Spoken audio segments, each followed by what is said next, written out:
कहानी तुम तक।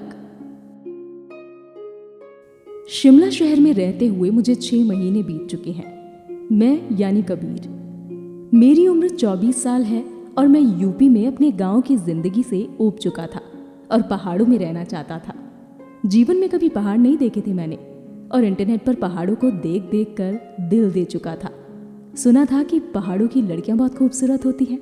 घर में लड़ झगड़ कर शिमला के एक होटल में गेस्ट को अटेंड करने की नौकरी मिल गई थी मुझे, तो बिना देर किए ज्वाइन कर ली। मैं जब शिमला आया था तब जून का महीना था। यहाँ आते ही मेरी आंखें और मुंह खुला का खुला रह गया।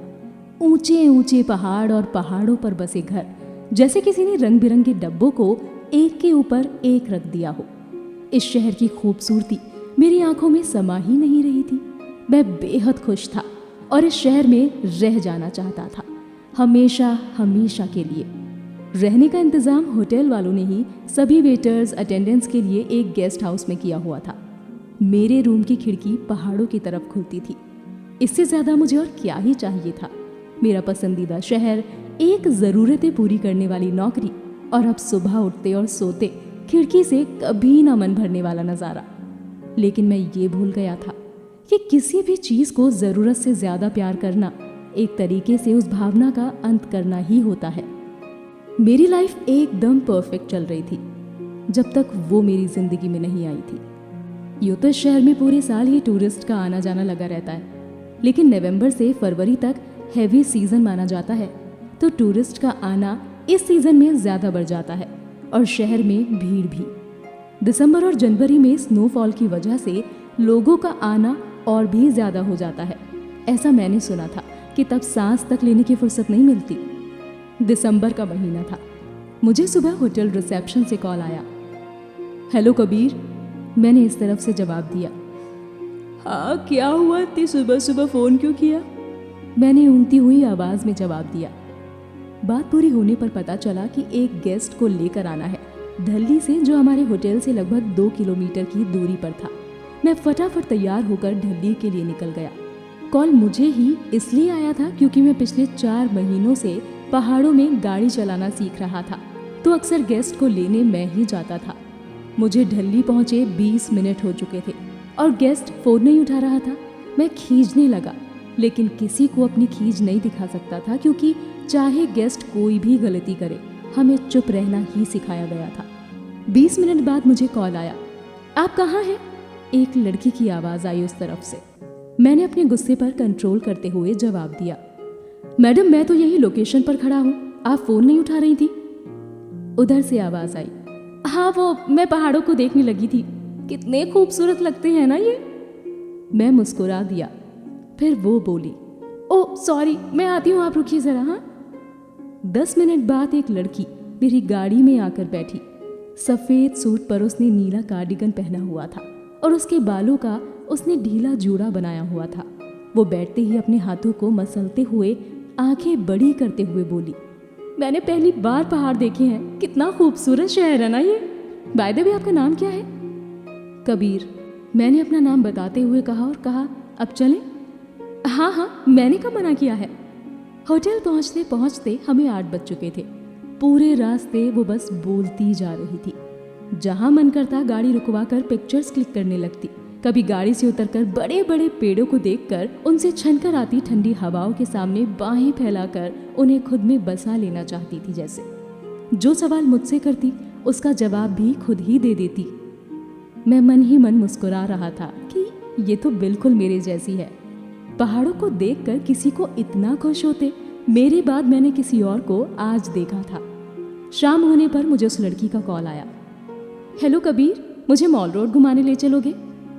ये उस लड़की का ही कॉल था। 40 मिनट बाद मैंने गाड़ी को रोकते हुए कहा, मैडम यहाँ से आपको खुद ही जाना होगा, बस ये सीढ़ियाँ पकड़ लीजिए, आप मॉल रोड पहुँच जाएंगी, यहाँ से आगे गाड़ी नहीं जाती। ओहो, चलो कोई बात नहीं, लेकिन तुम तो आ सकते हो ना, तुम यहाँ क्या करोगे? उसकी जिद पर मुझे उसके साथ जाना ही पड़ा। ये तो उसकी जिद थी, लेकिन मैं खुद भी जाना चाहता था उसके साथ। सीढ़ियाँ चढ़ते चढ़ते वो थक कर बोली, इतना ऊपर किसने कहा था मॉल रोड बनाने को? उसकी ये बात सुनकर मुझे हंसी आ गई। मुझे हंसते हुए देखकर वो बोली, अरे आप हंसते भी हैं, ग्रेट। अपना हाथ आगे बढ़ाते हुए वो बोली, हाय मैं दामिनी नोएडा से, मैं एक डांस टीचर हूँ और यहाँ एक स्कूल में क्लासेस देने आई हूँ। परसों से बिजी हो जाऊंगी तो सोचा 2 दिन शिमला ही घूम लूँ। जानती हो कबीर, मुझे कानपुर भेजा जा रहा था तो मैंने जिद करके शिमला के स्कूल को चुना। बातें करते करते मॉल रोड आ चुकी थी। वो हर पल को जी भर कर एंजॉय कर रही थी। कितनी अलग थी वो सबसे। 2 दिन यूं ही उसके साथ बीत गए और पता भी नहीं चला। वो खूबसूरत तो थी ही, लेकिन जब हंसती थी तो और भी ज़्यादा खूबसूरत लगती थी। हर बार नई सी लगती थी। उसे स्कूल छोड़ने जाना और उसे लेकर आना मैंने मेरे जिम्मे ले लिया था। 15 दिन हो गए थे उसे यहाँ आए। अब तक वो और मैं अच्छे दोस्त बन चुके थे और एक दूसरे के बारे में लगभग सब कुछ जान चुके थे। मैं नहीं जानता था कि मेरी जिंदगी का पहला स्नोफॉल मैं किसी खास के साथ देखूंगा। एक दिन मैं दामिनी को उसके स्कूल से लेकर लौट रहा था तो रास्ते में स्नोफॉल हो गया। हम दोनों किसी बच्चे की तरह गाड़ी से उतरकर उछलने लगे।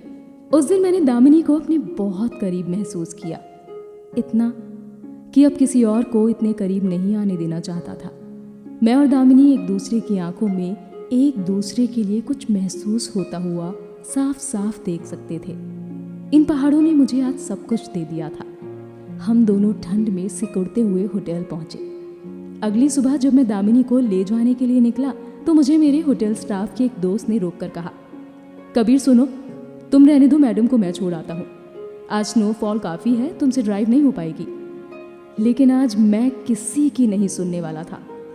मैंने कहा, अरे अब मेरी इन पहाड़ों से अच्छी दोस्ती हो गई है, तू चिंता मत कर।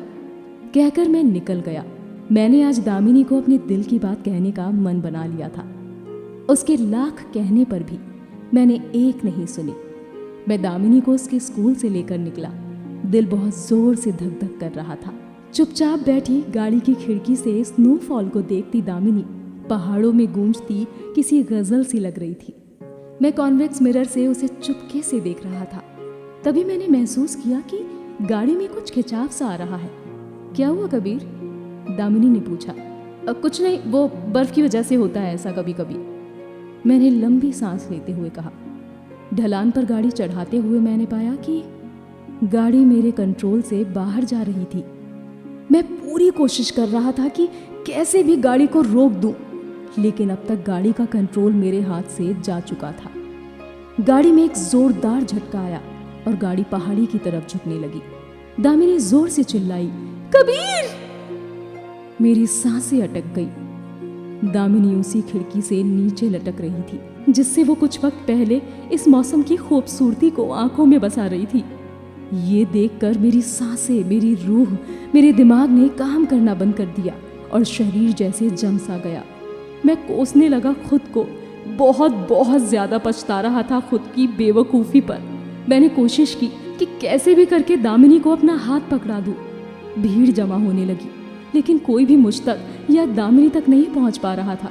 मेरे शरीर की सारी नसें खिंच गई, लेकिन गाड़ी टस से मस नहीं हुई। मेरी रूह कांप गई जब मैंने चीखती हुई दामिनी के छूटते हुए हाथों को देखा। नहीं, कबीर, कबीर, कबीर!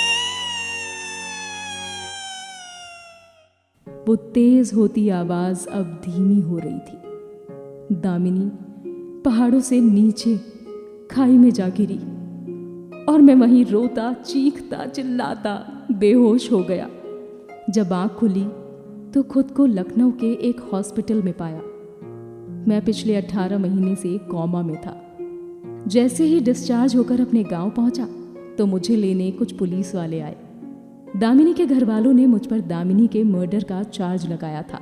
मैं हंसता हुआ जीप में जा बैठा। लोगों को लगा मैं पागल हो गया हूँ। जिंदा तो मैं बस नाम के लिए था, अंदर से तो मैं सचमुच उसी दिन मर चुका था जिस दिन दामिनी इस दुनिया से गई। तो यार, अब सरकार ने तेरी बाकी की सजा माफ कर दी, तो क्या तू वापस वहां जाएगा? जेल में मेरी कहानी सुनते हुए कैदियों में से एक ने कहा। एक लंबी सांस लेते हुए मैंने अपने आंसू पोंछते हुए जवाब दिया, मेरी आखिरी सांस तक मैं उस शहर और उन पहाड़ों को नहीं देखूंगा जहां मैंने अपना सब कुछ खो दिया। चलता हूं दोस्तों, अलविदा।